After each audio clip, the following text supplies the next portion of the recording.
आज मैं आपको एक मज़ेदार कहानी सुनाने जा रही हूँ जिसका शीर्षक है निश्चल गृहस्थ। तो चलिए शुरू करते हैं। काशी नगरी के पास के गांव में एक बार भयंकर बाढ़ आई और गांव वाले की फसल बहा ले गई। तब गांव वाले सहायता के लिए गांव के मुखिया के पास पहुँचे। मुखिया ने उन्हें बैल ऋण में दे दिया और कहा कि जब उस मक्के आदि की फसल कटेगी तो वो अपने फसल का कुछ भाग उसे देकर अपना ऋण चुका देना। उसी गांव में एक सीधा साधा गृहस्थ भी रहता था। उसकी पत्नी पतिव्रता नहीं थी। उन दिनों उसके संबंध गांव के मुखिया के साथ थे। जब उस गृहस्थ के कान में पत्नी के अवैध संबंध की चर्चा पड़ी तो उसने सत्य जानने के लिए एक युक्ति लगाई, एक उपाय सोचा।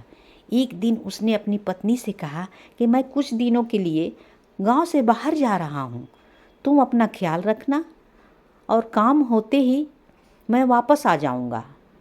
दूसरे दिन उसका पति सामान बांधा और गांव से बाहर चला गया और कुछ ही घंटे बीतने के बाद वह वापस घर को आ गया। उस समय उसके घर पर उसकी पत्नी और गांव का मुखिया रंगरलियां मना रहे थे। पति को लौटा देखकर उसकी पत्नी ने सत्य छुपाने के लिए मुखिया को एक युक्ति बताई और दौड़ती हुई धान्यागार के एक कोठ में खड़ी हो गई। जब उसका पति घर के अंदर प्रवेश किया तो उसने उस समय मुखिया को यह कहते हुए सुना, दे दो मेरा बैल या चुका दो मेरा ऋण। और औरत कह रही थी, कोठ में कोई धान नहीं है, मैं ऋण नहीं चुका सकती।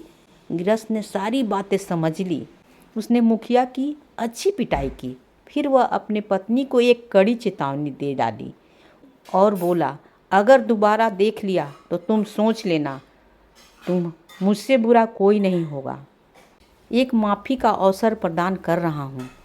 उसके रौद्र रूप को देखकर उसकी पत्नी सुधर गई और फिर दोबारा मुखिया से नहीं मिली। कहानी होती है समाप्त।